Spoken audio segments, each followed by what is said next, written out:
In the heart of a busy downtown city, tall glass buildings reached up into the sky like giants. People rushed down the sidewalks in business suits, holding coffee cups, eyes glued to their phones. It was just another fast-paced day in the city. Inside one of those sleek buildings was a modern tech company called Bright Spark Innovations. Their office took up most of the 10th floor. The place was full of young professionals, typing quickly on their laptops, designing apps, and taking meetings in glass-walled rooms.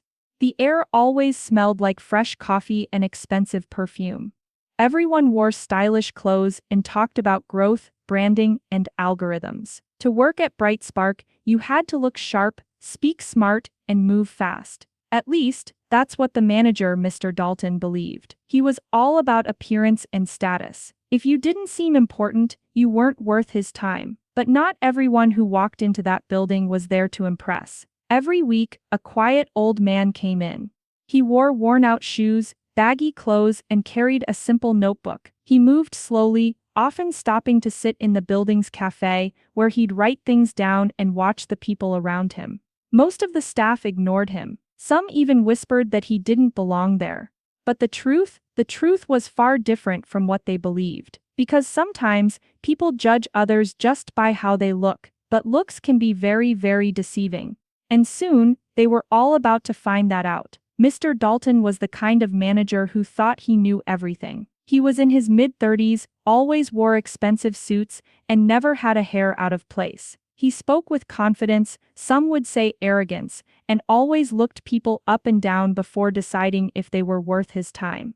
If you didn't dress like a CEO or talk like a business podcast, he barely noticed you. He ran Bright Spark like it was his personal kingdom. He liked being in charge, and he made sure everyone knew it. He smiled only when it helped him get ahead, and he only respected people who looked successful. Then there was the old man, Mr. Harris. He was quiet, gentle, and never in a rush. His clothes were simple, like something from a thrift store. His shoes were scuffed and his gray hair was a little messy. Every week he came into the building around the same time, carrying a brown notebook. He never bothered anyone. He'd sit in the cafe, order a tea, and write in his notebook while watching people come and go. No one knew who he was. Most people just assumed he was someone's grandfather, maybe lost or confused. Some thought he was poor, maybe even homeless. Mr. Dalton called him the wanderer and told people not to speak to him. He's just some old guy with too much time on his hands, Mr. Dalton once said, laughing. He doesn't belong here. Everyone around him laughed too, but not everyone felt so sure. A few workers felt bad watching the man get treated like he was invisible. They just didn't know how wrong Mr. Dalton really was, because Mr. Harris wasn't lost. He wasn't confused, and he definitely wasn't just some old man.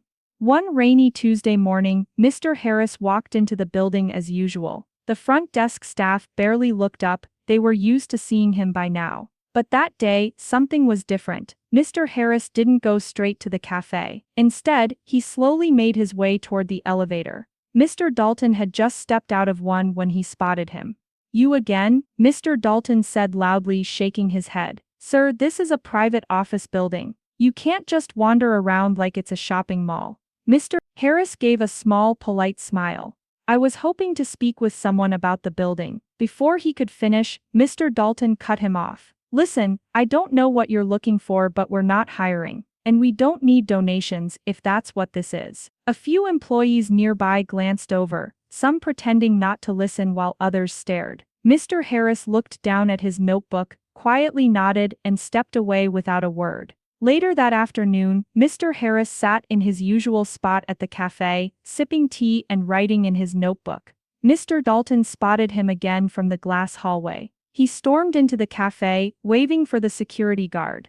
"I've had enough of this," he snapped. "This man doesn't belong here. He's distracting my employees." The security guard looked unsure. Mr. Harris wasn't doing anything wrong. Still, Mr. Dalton insisted. "Escort him out, now." So Mr. Harris was walked to the door, still holding his tea notebook pressed to his chest. He didn't argue. He didn't even look upset. He just nodded gently and left in silence. But the silence didn't last, because that moment started a chain of events no one, especially Mr. Dalton, could have ever seen coming. A week passed. Things went back to normal at Bright Spark, or so it seemed. The old man didn't return, and most people didn't even notice. But then, early Friday morning, an email appeared in everyone's inbox. Subject: Upcoming building inspection. Please be prepared from Office of the Building Owner. The message was short but clear. A representative of the building's ownership will be conducting a walkthrough next Friday. All tenants are expected to cooperate. Any misuse of space or violations of conduct may affect lease agreements. Mr. Dalton read the email 3 times. His heart skipped a beat.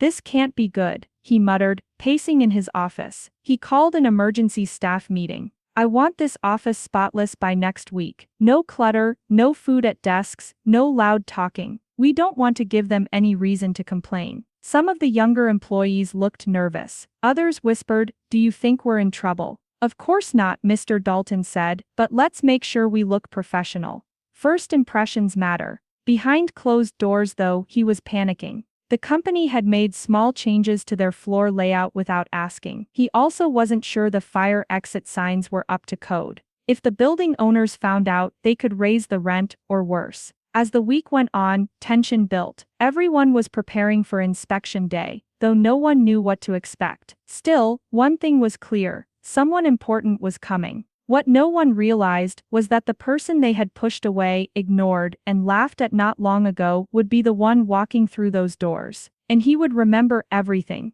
Friday arrived. The office was spotless. Not a paper out of place. Everyone wore their best clothes. Even the usually laid-back developers had combed their hair and buttoned their shirts all the way up. Mr. Dalton stood by the front entrance with a nervous smile. He kept checking his watch. Any minute now, he told his assistant. Be ready to greet the owners. This is our chance to show we're the best tenant they've got. Just then, a sleek black car pulled up outside. People gathered near the windows whispering. The back door opened slowly. Out stepped Mr. Harris, but he looked completely different. Gone were the baggy clothes and worn-out shoes. He wore a navy blue suit, shiny leather shoes, and a silver watch that caught the light. His hair was neatly combed, and he walked with quiet confidence. Mr. Dalton blinked, confused. Is that? No, that can't be. Then a woman stepped out of the front seat. She carried a clipboard and wore a badge that read Property Director, Harris Holdings. She looked at Mr. Dalton and smiled politely. Good morning. We're here for the building walkthrough. This is Mr. Harris, owner and chairman of the Harris Property Group. Mr. Dalton's mouth fell open. I think there's been a mistake, he stammered. This man was just he comes here every week. He's always wandering around. Mr. Harris looked him in the eye, calm as ever. Yes, I like to visit my buildings from time to time. Quietly. It helps me see how people really behave when they think no one important is watching. The room went silent. Every employee turned to look at Mr. Dalton, and in that moment he knew the man he had humiliated, mocked, and thrown out was the very man who owned everything around him. And Mr. Harris remembered every word. Mr. Harris stood in the center of the office. The same space where he'd once been ignored and pushed aside now went completely silent. No one dared to speak. Even the usual typing sounds had stopped. He looked around slowly, then gave a small smile. This building, he began, used to be an old warehouse.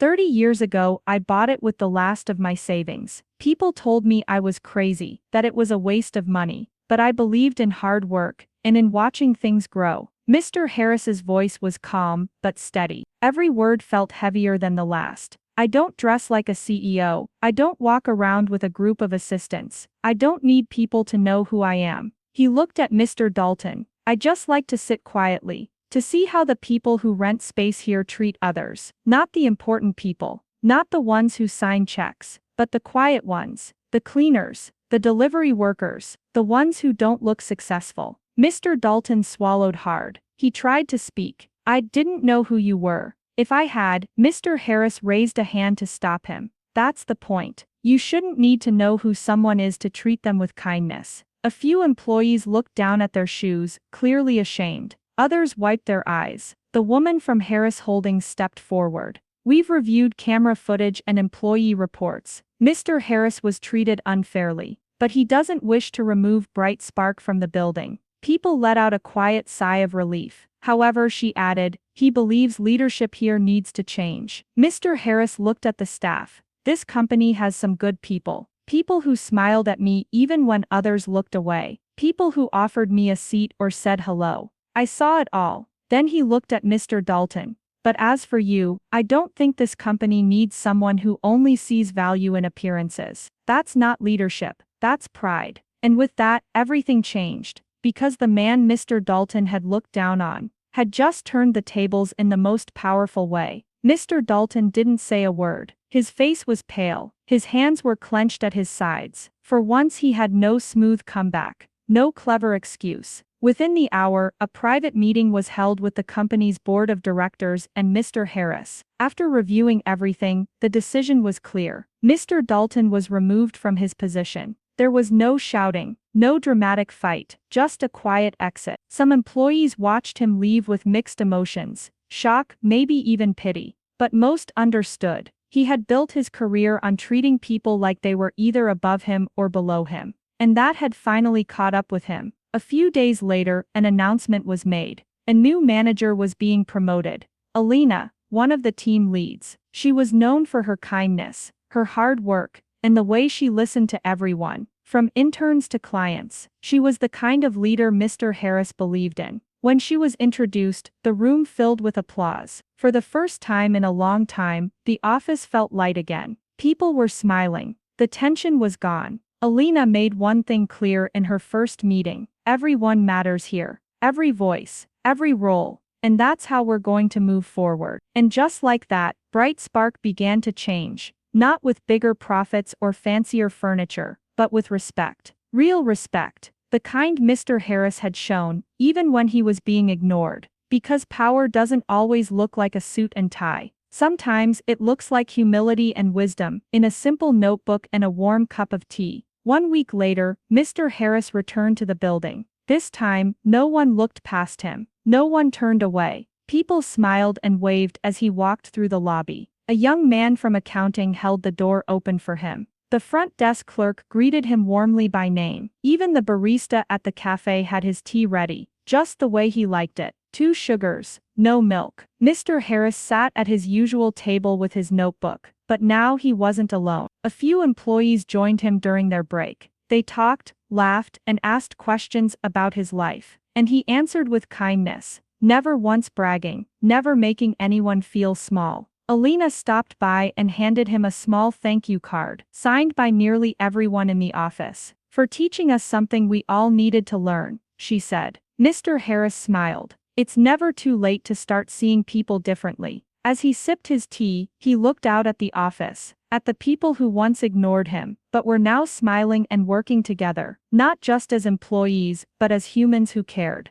The narrator speaks softly. People thought he was just an old man with no place to go. They judged him by his clothes, his silence, and the way he moved slowly. But what they didn't see was the strength behind that silence, the wisdom in that notebook, and the power in his quiet kindness. Because Mr. Harris didn't just own the building, he owned their respect. And he earned it, not by being loud, but by being someone worth listening to. And that's how the man they all ignored turned out to own everything they stood on.